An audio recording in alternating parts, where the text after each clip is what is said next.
வருகிற 23ஆம் தேதி ஒரே கட்டமாக நடைபெற உள்ளது. திருச்சி கிழக்கு, பெரம்பூர் தொகுதிகளில் போட்டியிடும் தாவேக தலைவர் விஜய் ஏப்ரல் 2 மனு தாக்கல் செய்து அன்றைய தினமே மரக்கடை, காந்தி மார்க்கெட் உள்ளிட்ட பகுதிகளில் பிரச்சாரத்தில் ஈடுபட்டார். அதன் பிறகு தொகுதி பக்கமே வராத விஜய் இன்று போட்டியிடும் திருச்சி கிழக்கு தொகுதியில் பிரச்சாரம் மேற்கொண்டு கொண்டு வருகிறார். அதாவது தமிழக தேர்தல் இன்னும் சில நாட்களே உள்ள நிலையில் அனைத்து கட்சிகளின் வேட்பாளர்களும் சூறாவளி பிரச்சாரத்தில் ஈடுபட்டு வருகின்றனர். தாவேக தலைவர் விஜய் பெரம்பூர், திருச்சி கிழக்கு ஆகிய 2 தொகுதிகளில் போட்டியிடுகிறார். கடந்த 2ஆம் தேதி திருச்சி கிழக்கு தொகுதியில் போட்டியிட வேட்பு மனு தாக்கல் செய்த விஜய் அன்றைய தினம் மரக்கடை, காந்தி மார்க்கெட் அருகே பிரச்சாரம் செய்தார். அதன் பிறகு விஜய் மற்ற மாவட்டங்களுக்கு சுற்றுப்பயணம் மேற்கொண்டு அங்கு போட்டியிடும் தாவேக வேட்பாளர்களை ஆதரித்து பிரச்சாரம் செய்ய தொடங்கினார். திருச்சி கிழக்கில் போட்டியிடும் திமுக, அதிமுக, நாம் தமிழர் கட்சி உள்ளிட்ட கட்சிகளின் வேட்பாளர்கள் போட்டி போட்டுக் கொண்டு தொகுதி முழுவதும் வலம் வந்து வாக்கு சேகரித்து வரும் நிலையில் திருச்சி கிழக்கில் போட்டியிடும் விஜய் மீண்டும் பிரச்சாரம் செய்ய வருவாரா என எதிர்பார்ப்பு தாவேக தொண்டர்கள் மத்தியில் நிலவியது. தாவேக நிர்வாகிகளும் தொண்டர்களும் தனித்தனி குழுக்களாக பிரிந்து கிழக்கு தொகுதி முழுவதும் அனைத்து பகுதிகளிலும் வீடு வீடாக சென்று வாக்கு சேகரித்து வந்தனர். வீடு வீடாக சென்று துண்டு பிரசுரங்களை வழங்கி தாவேக தலைவர் விஜய் வெற்றி பெற வேண்டும் என வாக்கு சேகரித்தனர். விஜய் பிரச்சாரம் செய்ய திட்டமிட்ட பல்வேறு இடங்களிலும் திடீரென பிரச்சாரம் ரத்து செய்யப்பட்டதால் அவர் மீண்டும் திருச்சி கிழக்கு தொகுதியில் பிரச்சாரம் செய்ய வருவதற்கான வாய்ப்பு இல்லை என கூறப்பட்டது.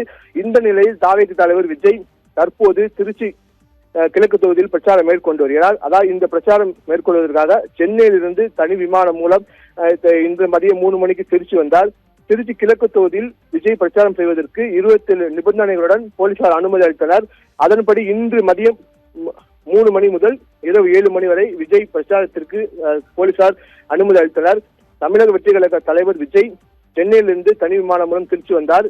திருச்சி கிழக்கு தொகுதிக்கு உட்பட்ட விமான நிலையம் அருகே இருக்கக்கூடிய வயல்வேஸ் சாலை, KK நகர் பேருந்து நிலையம், KK நகர் பகுதி, கொட்டப்பட்டு ஆகிய இடங்களில் திறந்தவெளி வாகனத்தில் நின்றபடி பிரச்சாரத்தில் ஈடுபட்டு வருகிறார். மேலும் விமான நிலையம், வயல்வேஸ் சாலை, KK நகர், காஜாமலை, கோழிப்பண்ணை சாலை, கொட்டப்பட்டு ஆகிய வழியாக ரோடு ஷோ மூலம் மக்களை சந்தித்து விஜய் வாக்கு சேகரிக்கிறார். மேலும் தமிழக கழகத்தின் வெற்றி கழகத்தின் சார்பில் பல்வேறு அறிவுரைகள் வழங்கப்பட்டன. அதாவது திருச்சி விமான நிலையத்திற்கு வருகை புரிந்த விஜய்க்கு தாவேக தொண்டர்கள், நிர்வாகிகள் அவர் மீது மலர் தூவி மாலை அணிவித்து உற்சாக வரவேற்பு அளித்தனர்.